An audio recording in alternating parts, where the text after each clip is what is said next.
भगवान है और ये आम महिला है, लेकिन दोनों एक दूसरे में क्या है, बराबर है, समान है, कोई ऊपर नीचा नहीं है।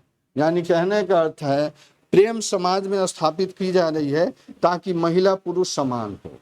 नहीं, इसके पहले महिलाओं को सामंती चौकट के अंदर धकेल दिया गया है, पर्दा के अंदर कर दिया गया है। इसलिए पुरुष प्रधान समाज है, पुरुष प्रधान जानबूझ करके महिला को पर्दे के अंदर किया है, चौकट के अंदर किया है, ताकि हम इनका भरपूर शोषण कर सके। नहीं, उस शोषण के विरोध में भक्ति आ रहा है, आंदोलन आ रहा है। नहीं, ताकि महिला निकले और समान अधिकार रहे, समानता का अधिकार देने की कोशिश की जा रही है।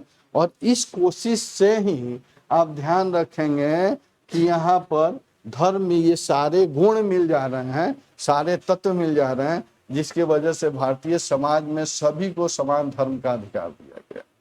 आप देखेंगे यही खूबसूरती है, ये हमारे भारतीय सभ्यता संस्कृति की खूबसूरती है कि एक परिवार में 5 लोग हैं तो 3 धर्म, तो 3 भगवान जी तो जरूर होंगे।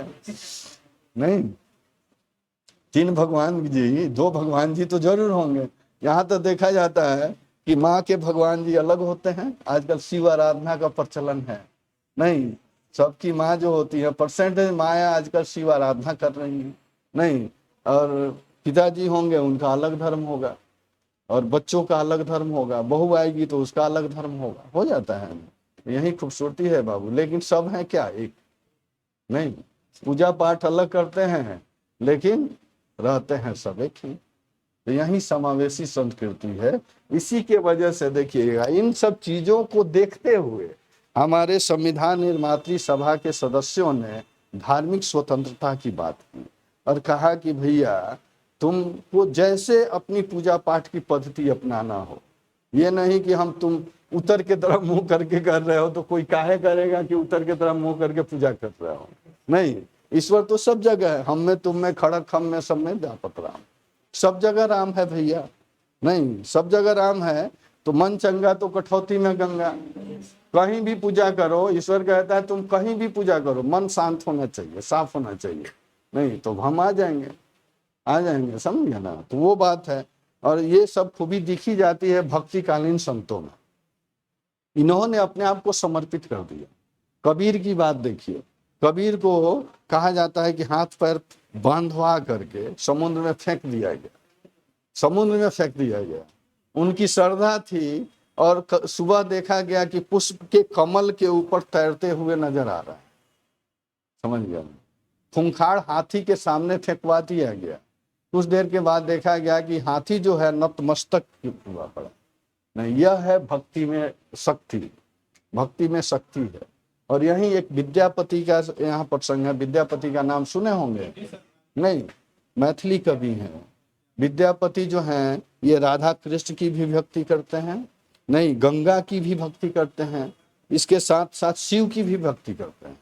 और गंगा की भक्त इतने बड़े भक्त थे, कहा जाता है कि जब उनकी मृत्यु हुई तो उन्होंने कह दिया कि मेरे पार्थिव शरीर को तुम लोग दफनाना नहीं, जहां मैं मरूं वहां छोड़ देना, और मेरी भक्ति में जब शक्ति होगी तो गंगा मैया खुद आके ले जाएगी। ऐसा हुआ। धारा से 1.5-2 किलोमीटर उनका कुटिया था, और रात में गंगा की धारा मोड़ी और उनको बुला भाग। ये है परंपरा हमारे भारतीय सभ्यता का, भारतीय संस्कृति का। तो इन सब चीजों को हमारे महर्षि जो थे, यानी संविधान निर्मात्री सभा के लोग थे, वो इनकार नहीं कर सकते थे। इसलिए सभी को इन्होंने समावेशित कर दिया, और समावेशित करते हुए एक शब्द दिया, पंथ निरपेक्षता। समझ गया ना, पंथ निरपेक्षता दिया, यानी राज्य का कोई धर्म नहीं होगा, नहीं, या न राज्य किसी के धार्मिक मामलों में हस्तक्षेप करेगा। लेकिन अगर किसी एक का धर्म दूसरे के धर्म के उपासना और आस्था में हस्तक्षेप डालेगा तब राज हस्तक्षेप करेगा। कितनी खूबसूरत चीज है ना। राज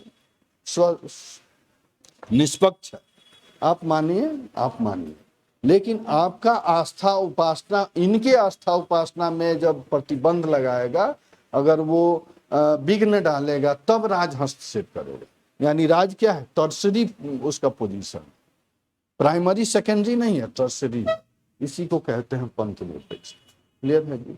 नहीं, तो इन सब चीजों को ध्यान रखेंगे और इसलिए मैं चर्चा किया कि सबसे बड़ा चीज है आप लोगों के पास 300 नंबर का एसे।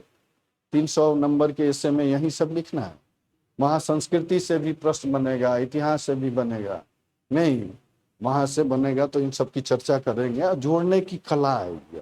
ठीक है, धीरे धीरे आएगा। तो देखिएगा ये क्या है, प्रकृति दिखा दिया, स्वतंत्रता इस तरह का दिखा दिया, नहीं हर एक स्तर पर धर्म, उपासना, आस्था, विश्वास।